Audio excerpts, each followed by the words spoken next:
그러면 112페이지 보겠습니다.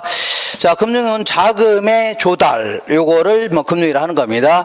한쪽에서는 자금을 조달해주고, 다른 쪽에서는요, 자금을 조달받고, 이렇게 한 걸요, 금융이다. 이렇게 합니다. 자, 그러면, 어디 갔어요? 얘는 좀 자금의 여유가 있는 자, 자금의 공급자다 해줄게요. 자, 그리고 이 사람은요, 자금이 좀 필요로 하는 자, 자금의 수요자다. 이렇게.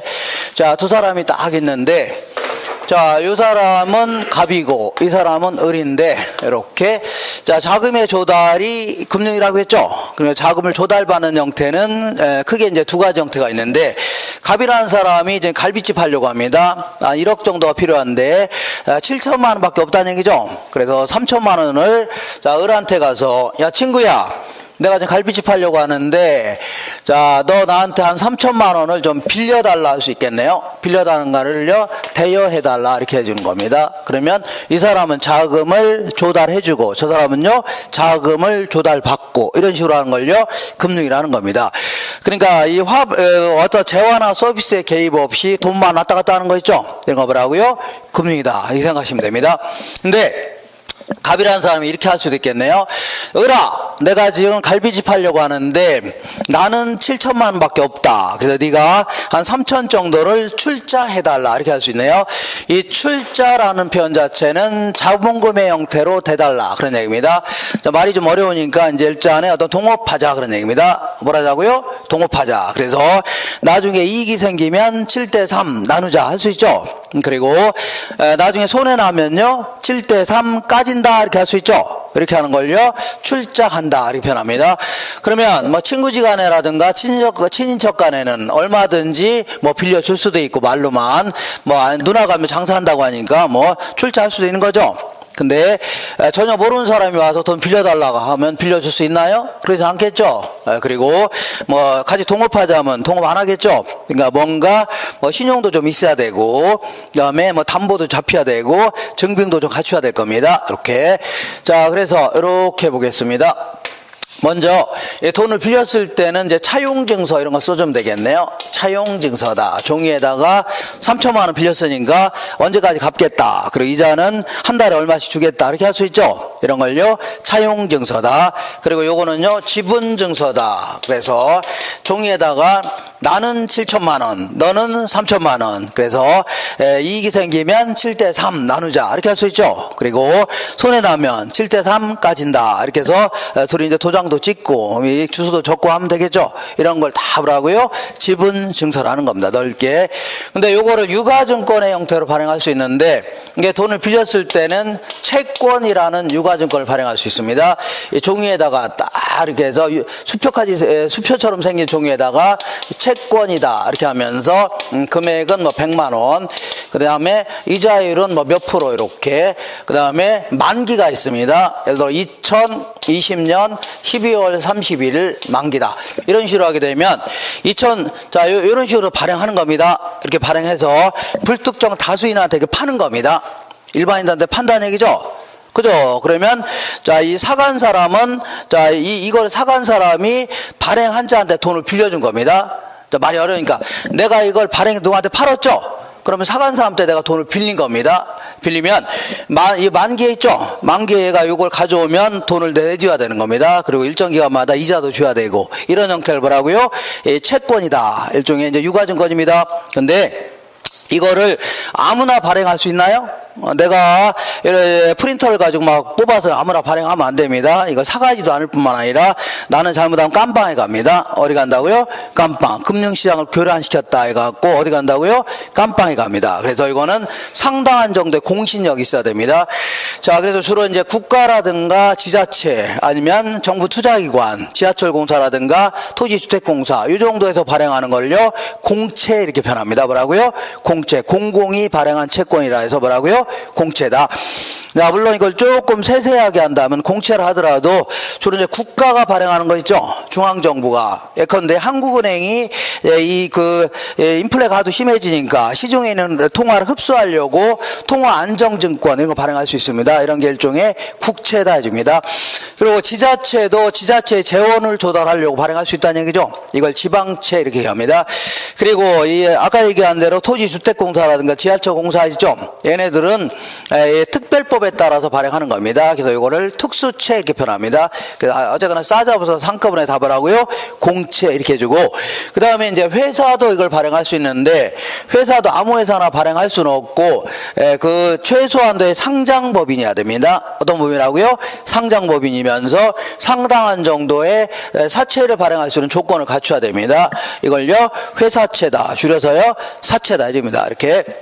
그 다음에, 자, 이 돈을 출자받았을 때는 주권을 발행할 수 있는데, 이건 주식을 얘기합니다. 주식이라는 것은, 이렇게 어떤 회사가, 이제 A라는 회사가 이제 총 10만 주를 발행했다. 그러면 갑이 이제 인터넷 들어가서 10주를 구입했습니다. 그러면 갑은 10만 분의 10만큼 주인의 형태로 참여하는 겁니다. 어떤 형태라고요? 주인. 그렇기 때문에 만약 이 회사가 장사가 잘 돼서 이익을 배당하려고 한다. 그러면 10만 분의 10은 누구한테 줘야 돼요? 갑한테 줘야 됩니다. 만약에 이 회사가 쫄딱 망했다. 그럴 경우는 이 회사가 갖고 있는 빚 있죠? 은행 빚이라든가 아니면 외상가 못 갚은 거라든가 아까 사채 발행한 거 이런 거 다 박합한 다음에 남는 돈이죠? 이걸 자녀재산 이렇게 얘기합니다. 자녀재산에 대해서 10만 분의 10은 얘한테 줘야 됩니다. 알겠죠? 이런 식으로. 자, 그러니까 요거는 이제 그러니까 이렇게 해볼게요. 자, 이 금융은 자금을 조달하는 형태는 크게 두 가지가 있는데, 이런 식으로 돈을 빌린 다음에 차용증서라든가 채권 이런 걸 발행하는 금융, 이거를 부채금융이다 이렇게 표현합니다. 그 다음에 돈을 출자받으면서 지분증서라든가 주권을 발행하는 이러한 형태의 금융을요, 지분금융이다 이렇게 표현합니다.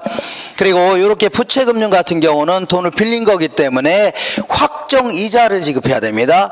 확정이자가 뭐냐면 회사가 장사가 잘 되건 못 되건 간에 처음부터 약속한 이자 있죠? 요거를 지급해야 됩니다. 근데 얘네들은요, 실적 배당한다 이렇게 표현합니다. 무슨 배당이라고요? 실적 배당이 뭐냐면 실적이 있으면 배당하는 겁니다. 그럼 실적이 없으면요, 배당 못하는 거죠. 그러니까 주인의 형태, 이 지분이라는 게 뭐냐면 소유자의 몫을 얘기하는 겁니다. 알겠죠? 그러니까 회사가 장사가 안 되는데 뭐 배당 받을 게 있나요? 그죠? 이렇게 되는 겁니다. 자, 그러면 우리 부동산과 관련돼서도 부채금융이 있을 수가 있고 지분금융이 있을 수가 있는데 몇 가지 쭉 알아볼게요. 거기 보시면 먼저 우리가 은행이 일반적으로 아파트 구입하는 사람한테 돈 빌릴 수 있죠. 이런 거를 일반적인 주택 소비금융이다 이렇게 얘기합니다. 그리고 은행에서 이 건설업자들한테 돈 빌릴 수 있죠. 건축자금을. 이런 걸요, 주택 개발금융 해줍니다. 뭐라고요? 주택개발금융. 그리고 이 개발금융의 특수한 형태 중에 하나가 프로젝트 파이낸싱이라고 있는데 요것도 일종의 다 부채금융입니다. 그리고 이 부채와 관련돼서 채권도 발행하고 있는데 ABS 나오군요. MBS 이러한 채권도 발행하고 있습니다. 요거는 이따 갈 겁니다. 그 다음에 자, 지분금융과 관련돼서는 부동산 투자회사라든가 부동산 신디케이트, 그 다음에 조인트 벤처 이런 게 있는데 얘네들은 자, 이 그 자금을 긁어 모으면서 주식이라든가 주식과 유사한 사원권 같은 거 있죠. 이런 걸 발행하는 형태의 지분금융입니다. 이렇게 해서 이런 것들을 앞으로 쭉 공부할 거니까 이런 게 뭐예요? 이렇게 할 필요 없습니다. 이런 거 쭉 공부할 거니까. 자, 그러면 앞으로 이제 공부할 내용은 이제 부채금융과 관련돼서는 크게 한 4가지 정도를 공부하셔야 됩니다. 지분금융과 관련돼서는 이 얘기가 좀 정리가 되셔야 돼요. 그러면 은행이 이제 돈을 빌려주려고 하는데 무턱대고 막 빌려주지는 않겠죠. 얘들도 빌려줬다가 뜯길 염려도 있잖아요. 그러니까 지네들도 어떤 법칙을 정한 다음에 예컨대 LTV라든가 DTI 같은 거 있죠. 이런 걸 정해서 거기에 맞게끔 빌려주려고 할 겁니다. 그러니까 맨 먼저는 대출 가능 금액을 공부하셔야 됩니다. 자, 두 번째는 이제 빌려줬겠다. 그럼 회수해야 되는 거죠. 근데 문제는 자 1억을 빌려주면서 5% 빌려줬는데 한 3년 정도 지났더니 인플레이션 심해졌습니다. 인플레이션 심해지면 화폐의 가치가 떨어지는 겁니다. 뭐 떨어지는데 똑같은 이자를 받으면 은행이 손해본다는 얘기죠. 그러니까 이자를 어떤 식으로 올리려고 하겠네요. 이런 식으로 이자율의 조정과 관련된 얘기, 여기서는요 고정금리 제도냐 변동금리 제도냐 이런 얘기가 정리가 되셔야 됩니다. 자, 세 번째는요, 돈을 빌려줬더니 1억을 빌려주면서 만기에 한꺼번에 갚아라 이렇게 할 수도 있지만 때로는요 뭐 매기 쪼개서 갚아라 할 수 있죠. 그래서 원리금을 갚아 나가는 방식, 상환 방식에 대해서 정리가 좀 되셔야 됩니다. 자, 마지막으로 대출채권의 유동화 제도라고 해서 은행은 돈 한 번 빌려주고 나면 10년이고 20년에 걸쳐서 장기간에 걸쳐서 회수할 돈인데 돈이 급하다는 얘기죠. 그러면 이 받을 채권을, 받을 권리를 기관 투자자한테 파는 겁니다. 그럼 바로 돈 생긴다는 얘기죠. 이 돈을 또 빌려주는 겁니다. 그럼 또 받을 채권이 생기죠. 이걸 또 파는 겁니다. 이런 식으로 하게 되면 한정된 자원으로 무수히 많은 사람들한테 돈을 빌릴 수 있는 효과가 나타납니다. 이걸요 대출 채권의 뭐라고요? 유동화 제도다. 그 다음에 지분금융과 관련돼서는 부동산 투자회사라고 해서 리츠회사라고 있는데 이 회사 특히 부동산 투자회사 법이라는 게 있습니다. 이 법에서 꼬박 한 문제를 물어봅니다.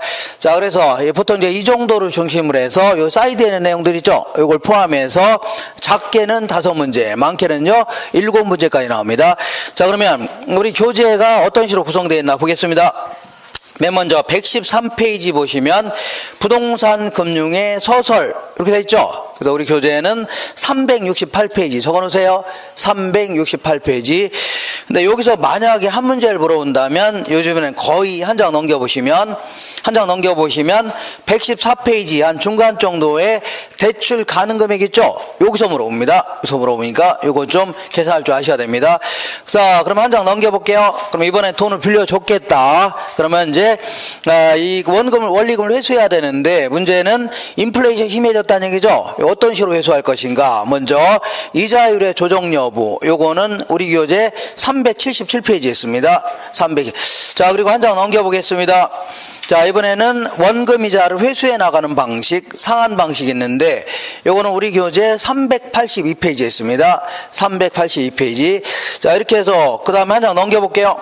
이번에는 이제 저당 채권의 유동화 제도 아니면 대출 채권의 유동화 제도 해주는데 여기서는 이제 부채금융 중에서 요 내용이 상당히 그 내용도 가장 많고 좀 까탈스럽습니다. 그래서 요거는 자 여러 군데로 나눠서 쪼개서 페이지 수를 불러드릴 겁니다.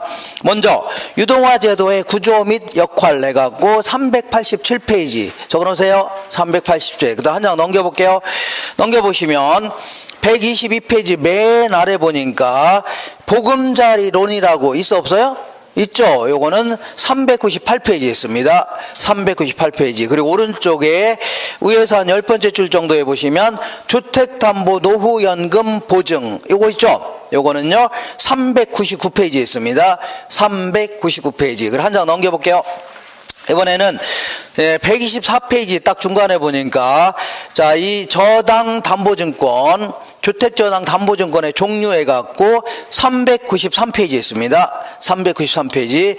자, 이렇게 해서 이 부채금융을 마무리했고, 그 다음에 이제 127페이지 보시면 부동산 투자회사라고 있는데, 우리 교재는 406페이지에 있습니다. 406페이지. 자, 그리고 한 장 넘겨볼게요. 129페이지 보시면 맨 위에 부동산 투자회사 법이라고 있는데, 여기서 거의 한 번도 빼놓지 않고 거의 물어봅니다. 408페이지, 408페이지 있습니다. 이렇게 해서 그 지분금융까지 마무리했고, 그리고 132페이지 보시니까 특수한 형태의 자금 조달, 금융 조달 방법이다 해갖고 부동산 신디케이트라고 있는데, 요거는 404페이지에 있습니다. 404페이지. 그리고 그 밑에 프로젝트 파이낸싱이라고 있는데 요거는 404페이지 있습니다. 이것도요 404페이지. 이렇게 해서 이런 내용을 중심으로 해서 쭉 한번 살펴볼 건데 제가 설사 빼놓는 게 있다면 전부 다 3월 달에 다 할 겁니다. 그리고 3월 달에는 책에 있는 내용도 좀 체크도 하고 할 거니까 그런 줄 아세요? 이렇게 해서 앞으로 공부할 내용을 쭉 한번 확인해 봤습니다. 그러면 어떻게 해야 돼요? 어떻게 하셨어요? 이제 잠깐 좀 쉬었다 해야 되겠네요. 잠깐 쉬겠습니다.